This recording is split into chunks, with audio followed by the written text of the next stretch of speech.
الموصف۔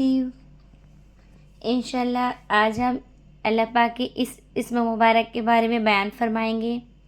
الموصف کا معنی ہے اپنے علم میں، سارے شمار اس کے علم میں ہیں، وہی رکھتا ہے،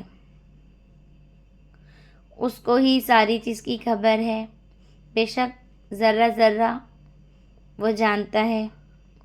الموصف کہتے ہیں اس کی عدد کبیر 148 یعنی کہ 148 ہے، اور اس کا عدد مفرد 4 یعنی کہ 4 ہے۔ بڑا ہی مبارک نام ہے، کیونکہ موصف اس ذات کو کہتے ہیں جو کہ دنیا کی کائنات کی ہر چیز یعنی کہ گنتی اپنے علم میں رکھتا ہو۔ اللہ ہی ہے جو ہر چیز کی گنتی کو یاد رکھتا ہے، اسی کو یاد ہے۔ صحراؤں کے ذرے ذرے کتنے ہیں صرف وہی جانتا ہے، بے شک اس کے علم میں ہی ہیں۔ آسمان کے ستارے اور بارش کی بوندیں، سمندر کی جتنی بھی لہریں، بے شک سب اللہ ہی جانتا ہے۔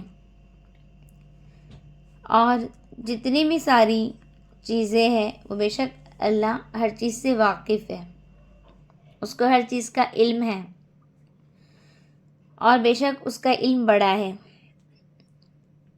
ذرہ ذرہ بے شمار علم اس کے علم میں ہے، دنیا کے ایک ایک قطرے کا علم وہ رکھتا ہے۔ صحرا اور کتنے صحرا اس صحرا میں ہیں، یا سارا علم یعنی کہ صرف اور صرف اللہ کو ہے۔ پہاڑوں میں کتنے کنکر ہے، درخت پہ کتنی پتیاں ہیں، یہ سارا علم اللہ کو ہے، بے شک وہی الموصف ہے اور وہی جانتا ہے۔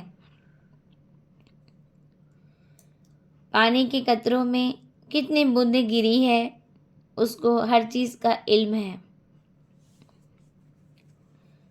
اسے ہی الموصف کہتے ہیں، یعنی ایک ایک چیزوں کا علم اس کو ہے، اور سارا کمال اس کا کمال ہے۔ بڑی سی بڑی چیزیں اس کے علم میں ہیں اور چھوٹی سی چھوٹی چیزیں اس کے علم میں ہیں۔ الموصف بے شک اسی ذات کو کہتے ہیں جس کو ہر چیز کا علم ہے۔ اگر انسان بلا حساب کتاب اگر جنت میں داخل ہونا چاہتا ہے تو ایسے شخص کو چاہیے کہ اس اسم مبارک کو یعنی کہ اللہ پاک کے اس مبارک نام کا ورد کرے۔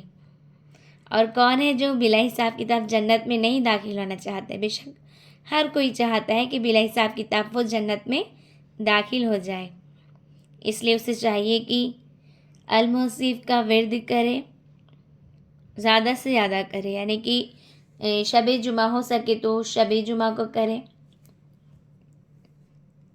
اللہ پاک ہی ہے جو ساری چیز کا علم رکھتا ہے، تبھی تو حدیث میں آتا ہے کہ اللہ پاک یعنی کہ الموصف حساب یسیرہ، بے شک ہم سبھی چاہتے ہیں کہ ہمارا حساب یسیرہ ہو، اور اللہ سارے حساب کتاب یعنی کہ بلا حساب کتاب ہمیں جنت میں داخل فرمائیں۔ ہر کسی کی چاہ ہے کہ اللہ پاک ہمیں بلا حساب کتاب جنت میں داخل کرے، اور ایسے شخص کو چاہیے یعنی کہ جو بلا حساب کتاب جانا چاہتا ہے، جس کی چاہ ہے اور کس کی چاہ نہیں ہوگی، تو اسے چاہیے کہ ہر شب جمعہ کو اس کا ورد کرے، یعنی کہ 11 مرتبہ اول اور آخر درود پاک پڑھ کر ہر شب جمعہ کو اس کا ورد کرے، زیادہ سے زیادہ اللہ پاک کی بارگاہ میں دعا کرے، دونوں ہاتھوں کو بلند کرے، اٹھائے اور اللہ پاک کی بارگاہ میں گڑ گڑا کے خوب دعا مانگے۔ انشاءاللہ اس کی دعا قبول ہوں گی اور اس کے سارے کام آسان ہوں گے۔ بہت سارے فائدے ہیں اس کا ورد زیادہ سے زیادہ کرے، بے شک اللہ ہی ہر چیزوں کا علم رکھتا ہے۔